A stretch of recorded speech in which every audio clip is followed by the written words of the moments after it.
कल से तुम लोग अलग खेलो, मैं और दाऊ दादा अलग खेलेंगे, हमारे संग मत खेलना। मधुमंगल सीताराम बोले, अरे लाला तू ना जाने, मैया यो के लाला जो चाहे करियो, चोरी मत करियो, चोरी करवे तो ब्याह ना होवे। ठाकुर जी बोले, ब्याह की पड़ रही है तो है ब्याह ना होवे। ऐसो पत्र पूछ रहा सो है गयो, पत्रो तो भरोसा तू सीख जैसो है गयो, तो कौन ब्याह करेगा ऐसे? अरे ब्याह करना तो ने खाया ने पी ने बढ़िया, गाल तेरे बढ़िया होंगे, शरीर ने बढ़िया होगा तभी तो ब्याह होएगा। अब भैया हमारी बात सुन लो, जितने अच्छे काम करने सब आज कर लो, कल से चोरी करेंगे, पूरे ब्रजमंडल में आतंक मचाएंगे, हमारो ही दूध घी दही है, हम ही चोरी करके खाएंगे। ठाकुर जी ने चोरी क्यों की? क्योंकि सारा गौरस बेवजह मथुरा भेजा जाता था और मथुरा से कंस पूरे भारत में वितरित करके खूब धन कमाता था। इस वजह से ब्रजवासी प्रताड़ित होते थे, क्योंकि गैया के लालन पालन में जितना खर्चा होगा सब करो ब्रजवासी।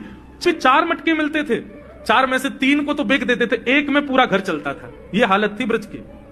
इसलिए ठाकुर जी ने कहा कि भैया राजी राजी नहीं तो गैर राजी, हम जितने बाकी की मटकी मथुरा भेजे वाली उनको सबन को तोड़ फोड़ करेंगे, उनमें से मक्खन निकाल निकाल के खाएंगे, एक दूसरे को खवाएंगे और सब यहीं रहेगो, मथुरा नहीं जाएगो कछु भी। इसलिए ठाकुर जी ने चोरी की।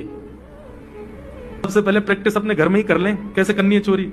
सो अगले दिन ठाकुर जी सवेरे उठे और देखने लगे यशोदा मैया देख तो नहीं रही, और ठाकुर जी चुपचाप गए महाराज जहां पर सारे मक्खन दूध दही रखे, वहां पहुंच गए गौरस भंडार में।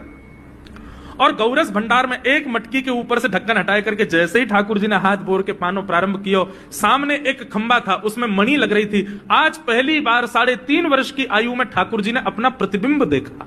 ठाकुर जी ने जैसे ही प्रतिबिंब में अपने रूप को देखा, अपने रूप को देख करके ठाकुर जी बोले, हो तू भी आयो यहां चोरी करवे? अपने आप से ही बात कर रहे हैं ठाकुर जी। अरे मैंने कही तो हती अपने अपने घर में चोरी करनी है, तू दारी के मेरे घर में आगो चोरी करवे? ठाकुर जी अपने प्रतिबिंब से बात कर रहे हैं। अब गौरस भंडार में ठाकुर जी की आवाज गूंज रही थी और वो गूंजते हुए रसोई घर में जा रही थी। रसोई में मैया ने सुनी, बोले ये लाला कहां से बोल लो है? उठ गयो कन्हैया, मुझको पतो भी ना चली, नूपुरन की आवाज ना आई।